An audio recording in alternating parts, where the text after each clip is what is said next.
Everyone, remember my rich Snitch deck involving Aurora and Andromeda and Snitch?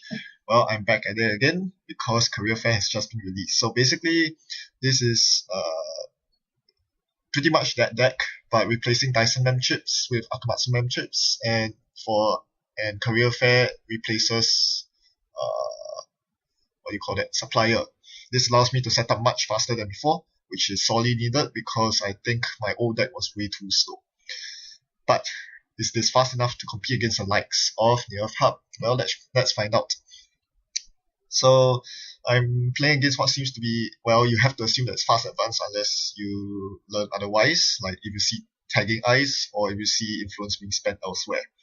In the meantime, I'm gonna get my my resources set up. I have a decent economy going, data folding, and daily cast gives me 3 credits per turn, which will match his 3 credits per turn from Double Pack Campaign and the Marked Accounts.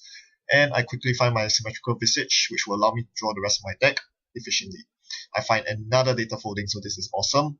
And I find a data raven. So this is probably a tagging deck. Not very good news, but well, what can we do? Now, the thing with this deck is you really don't want to click for credits. If you're clicking for credits, you're probably losing. You want the credits to flow in with the resources. Unfortunately, with the slow setup, this means that I cannot compete against his economy at all. I cannot afford the time to face check his remotes, which is pretty awful because he's probably sneaking out an Astro Script somewhere there. And that could easily spell doom for me. Now, I fetch my Corroder here because I'm pretty desperate. If he's smart right now, he would ice up HQ further, because otherwise I'm going in for the Siphon. The Siphon allows me to turn the tides of credits very quickly, even though I'm placing so much HQ pressure. Even though I have so many resources, I don't want to get tagged, but still, Siphon is just too good. You can always clear the tags later. So I do a random face check to keep him honest, and I continue setting up, because I really need the setup. In the meantime, he does get a daily business show off. Now, I need to prevent the daily business shows and Jackson Howards because they will fetch him his combo pieces and his influence. I need to deny them, and I'm about to. And I finally found my first au revoir and my logos. Finally. It's not an au revoir deck without au revoir, so it's good that I finally do draw the first copy, better late than never. This is a very good instance of where you really wish that you were playing in Shaper instead, because you really want the tutor for au revoir. Alright, so he does find a Doge pilot program, and thankfully I did find my logos because this allows me to tutor another card, and it's a very tough choice. There aren't very many good cards that can save me right here. I'm just going to bring out the au revoir, the second copy. Quickly installing it, and now I basically have a Magnum Opus at hand. So I'm going to jack out of Archives for 2 credits, and then attempt to trash Jackson Howard. Yep. I need to quickly deny him his Jackson Howard daily business show. I do not want him to power draw into his Astro Scripts. So now here he installs and ices up R&D. This means that he does not have an Astro Script in hand. There are 2 more in his deck. I need to make sure he doesn't find either of them. Now I know that there's a Data Raven or R&D, so I'm going to face check. Not face check, I'm going to snitch R&D to see an Eli. I'm not going to go through because that will cost me my entire turn and will tag me, and those are very bad consequences. And do remember that he's probably running NAPD, so you do not want to access with less than 4 credits. He finds another daily business show, which I have to trash. Very annoying. Even with 2 au revoirs, having to keep up with DBS is a pain. In the meantime, I find my next career fair, but that's pretty useless right now. I've already gotten most of the resources I needed out. Now I just need to lock his R&D, which I can with RDI, but oh man, it's such a tempo hit. Maybe at this point I should just go tag me, install the RDI, and just blow through his R&D. It is possible given that my economy is, I can transition into a purely program-based economy with triple au revoir, and maybe that's what I should have done this game. I think this is my biggest mistake. I did not lock down his R&D when I should be. If I can lock his R&D, he cannot win without because as long as I can deny him his Astro Scripts, I'm in good shape. So here I attempted to knife his Eli, but I realized that I did not force him to res the Eli, so that was very stupid of me.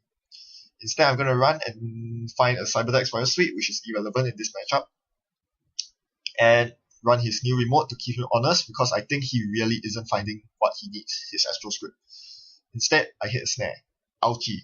That hit my RNDI, that hit my knife, and that set me back a lot of time. That was a very huge mistake. Again, I should be contesting his R&D. I just went based on gut feeling that R&D was that the remotes were the right way to go, that he'll be trying to sneak out a build.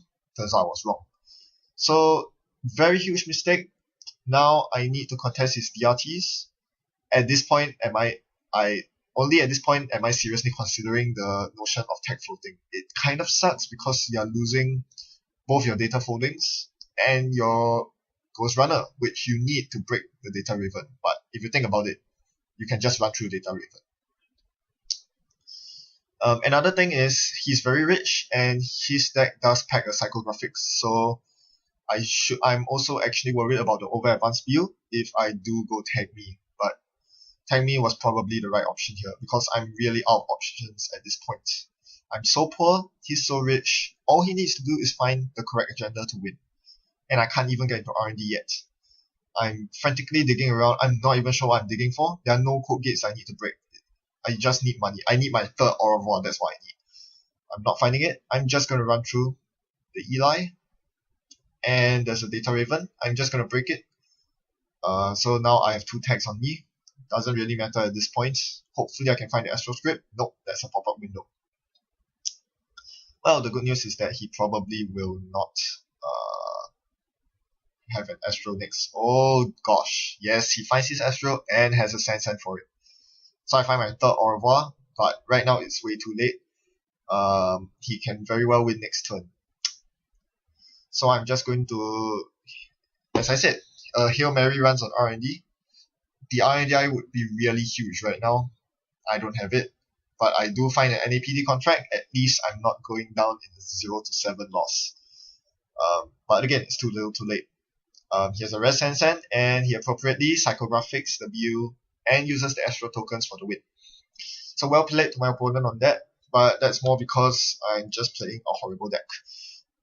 Unfortunately, with this deck, it takes way too long to set up, and it really relies on you finding all your Au revoirs early on, and that is why people tend to play out of Chaos Theory rather than Andromeda, because you cannot tutor for those Au revoirs unless you use Logos. And Desperado is just a far better console by a large margin. It gives you so much more money early on compared to Logos, which only pays off after the second Astral Script has been scored, which obviously is too little too late. But that's what happens when you are playing this sort of deck. It's by no means competitive, but it's still pretty fun. Career Fair is decent. It really helps you in the early game, and it helps clear your opening hand, but as you saw, it became a dead draw later on, and it doesn't help with installing hardware unlike the supplier. So pros and cons, gotta weigh them and evaluate through playtesting. I'm not a fan of this deck, but it sure is fun to mess around with it. Thanks for watching, happy net running. See you around.